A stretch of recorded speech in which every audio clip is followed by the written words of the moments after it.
So why this matters for practical application, making informed musical choices. Knowing the origins of music theory helps us avoid blind rule following. So again, we don't want to just follow the rules dogmatically. We want to see why things were built and then systematically make arguments on how we can improve things. That's how we get better. Understand why the pattern feels right. So, and we can see that historically, ratio-wise. We can also see it with the harmonic series. We can also intuitively kind of see that that pattern makes sense in terms of the stepping and scale situation. So make better decisions when composing, improvising, and arranging. Music isn't arbitrary. It's built on acoustic, perceptual, and historical truths. So is there a cultural component to music? Yes. Is there variation on how much you can do within music? Yes. Will any culture just willy-nilly choose any set of notes and all notes are the same and everything is relative and it wouldn't matter? No, that's ridiculous. Why? Because there's a limit of the octave, because no culture would want men and women not to be able to sing together. And because the perfect fifth, it lines up, is really core and fundamental, because the harmonic series is a human thing, not a cultural thing. It's not all culturally relative. Okay? So let's go back to our piano thing.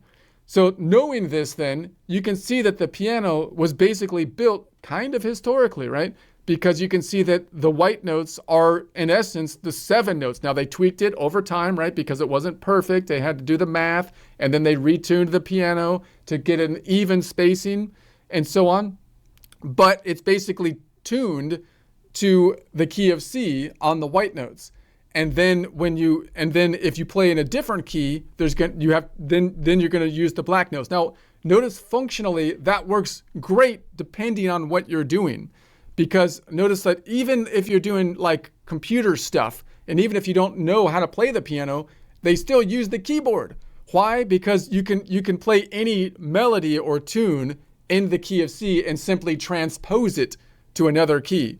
So that means if I want to play something diatonically, I can play it in the key of C, or you can imagine changing the piano so that basically all the white keys become any note, like the key of C, the key of D, the key of E, and then the black keys follow in the same pattern. That would be kind of nice, right? Because then you can actually play just the white keys and every key would sound good because they're all within the diatonic scale, whether it be in the key of C or any other key.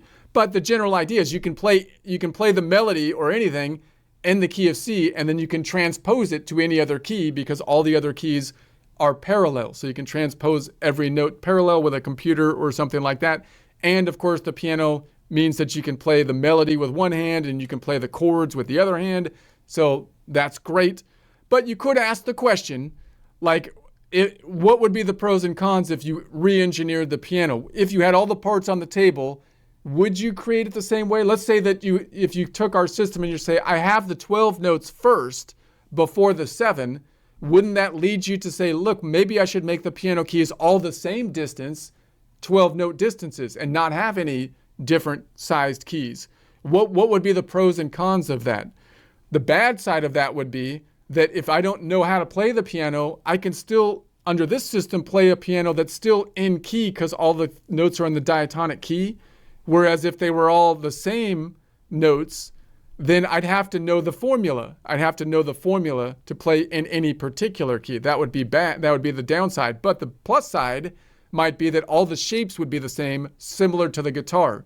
You would have an instrument that would be uniform all the way across. Why would that matter? Because that means that if I learn, then I would only have one shape, just like on the guitar. I'd have to learn one master shape for the formula being applied.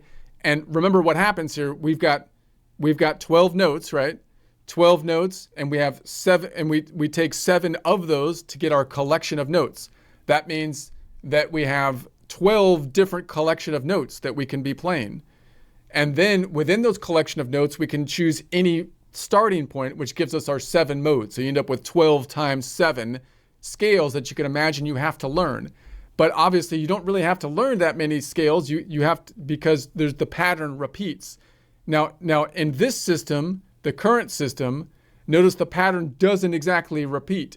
So when I move from the key of C to playing something in the key of D, major to major, let's say, then the pattern's not the same. So I actually have to remember 12 different patterns this way.